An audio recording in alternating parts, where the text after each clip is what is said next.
اعوذ باللہ من الشیطان الرجیم بسم اللہ الرحمن الرحیم۔ سورہ مائدہ آیات نمبر 27 تا 34 میں آدم علیہ السلام کے دو بیٹوں کا قصہ۔ جب ان دونوں نے اللہ کے سامنے قربانی پیش کی لیکن ایک کی قربانی قبول ہوئی، دوسرے بیٹے نے طیش میں آ کر پہلے کو قتل کر دیا۔ بنی اسرائیل کے لیے یہ قانون بنا دیا گیا کہ جس نے ایک شخص کو قتل کیا تو گویا اس نے سب کو قتل کیا، اور جس نے ایک شخص کی زندگی بچائی اس نے سب کی زندگی بچائی۔ بنی اسرائیل نے اس قانون کی خلاف ورزی کی۔ اللہ کا قانون توڑنے والوں کی سزا کا حکم۔ اعوذ باللہ من الشیطان الرجیم۔ وَاتْلُ عَلَيْهِمْ نَبَأَ ابْنَيْ آدَمَ بِالْحَقِّ إِذْ قَرَّبَا قُرْبَانًا فَتُقُبِّلَ مِنْ أَحَدِهِمَا وَلَمْ يُتَقَبَّلْ مِنَ الْآخَرِ۔ اے نبی صلی اللہ علیہ وآلہ وسلم، آپ ان لوگوں کو آدم علیہ السلام کے دو بیٹوں کا قصہ ٹھیک ٹھیک سنا دیجئے۔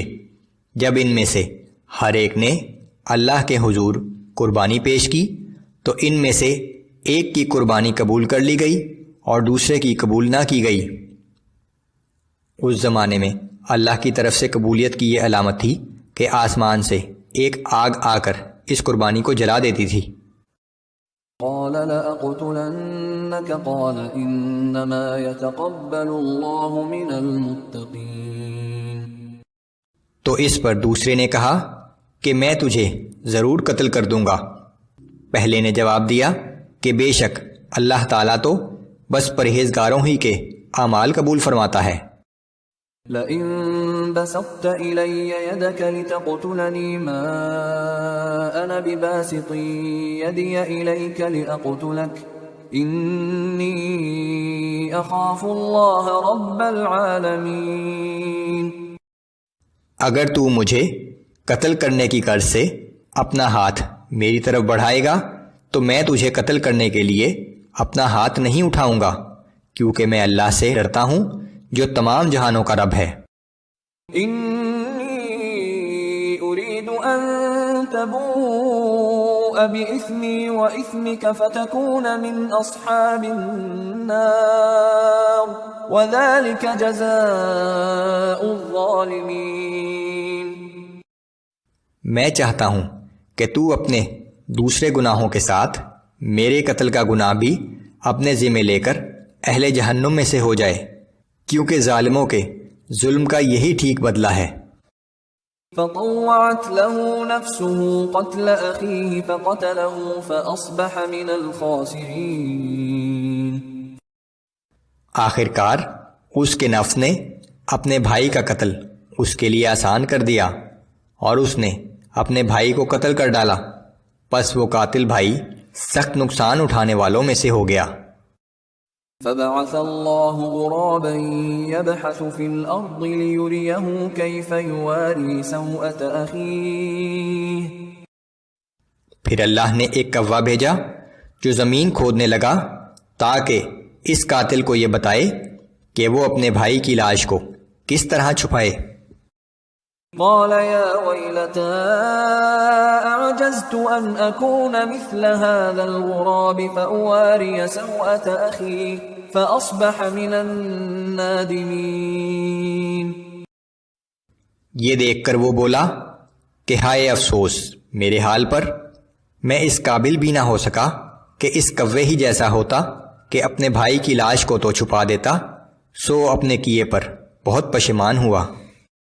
من اجل ذلك كتبنا على بني اسرائيل انه من قتل نفسا بغير نفس او فساد في الارض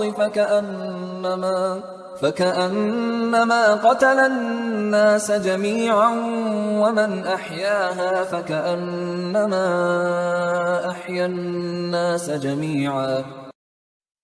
اسی واقعے کی وجہ سے ہم نے بنی اسرائیل کے لیے یہ فرمان لکھ دیا تھا کہ جو شخص کسی انسان کو بغیر کسی انسانی خون کے عوض یا زمین میں کوئی فساد برپا کرنے کے جرم کے بغیر قتل کر ڈالے تو گویا اس نے تمام انسانیت کو قتل کر دیا، اور جو شخص کسی انسانی زندگی کو بچانے کا سبب بنا تو گویا اس نے تمام نوع انسانی کو زندگی بخش دی۔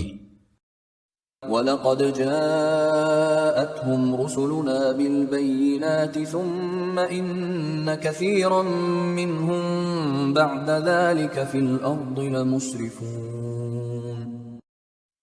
اور بے شک بنی اسرائیل کے پاس ہمارے رسول صاف صاف احکام لے کر آتے رہے، لیکن اس کے بعد بھی ان میں سے اکثر لوگ زمین میں حد سے تجاوز کرنے والے ہیں۔ انما جزاء الذين يحاربون الله ورسوله ويسعون في الارض فسادا ان يقتلوا او يصلبوا او تقطع ايديهم وارجلهم من خلاف او ينفوا من الارض۔ بے شک جو لوگ اللہ اور اس کے رسول سے جنگ کرتے ہیں اور زمین میں فساد برپا کرنے کے لیے تگ و دو کرتے پھرتے ہیں، ان کی سزا یہی ہے کہ وہ قتل کر دیے جائیں یا سولی پر چڑھا دیے جائیں، یا ان کے ہاتھ اور پاؤں مخالف سمتوں سے کاٹ ڈالے جائیں یا جلا وطن کر دیے جائیں۔ ذلك لهم خزي في الدنيا ولهم في الآخرة عذاب عظيم۔ یہ ذلت و رسوائی تو ان کے لیے دنیا میں ہے اور آخرت میں ان کے لیے اس سے بھی بڑی سزا ہے۔ إلا الذين تابوا من قبل أن تقدروا عليهم فاعلموا أن الله غفور رحيم۔ سوائے ان لوگوں کے جنہوں نے تمہارے قابو میں آ کر پکڑے جانے سے پہلے توبہ کر لی، تو جان لو کہ اللہ بڑا بخشنے والا اور ہر وقت رحم کرنے والا ہے۔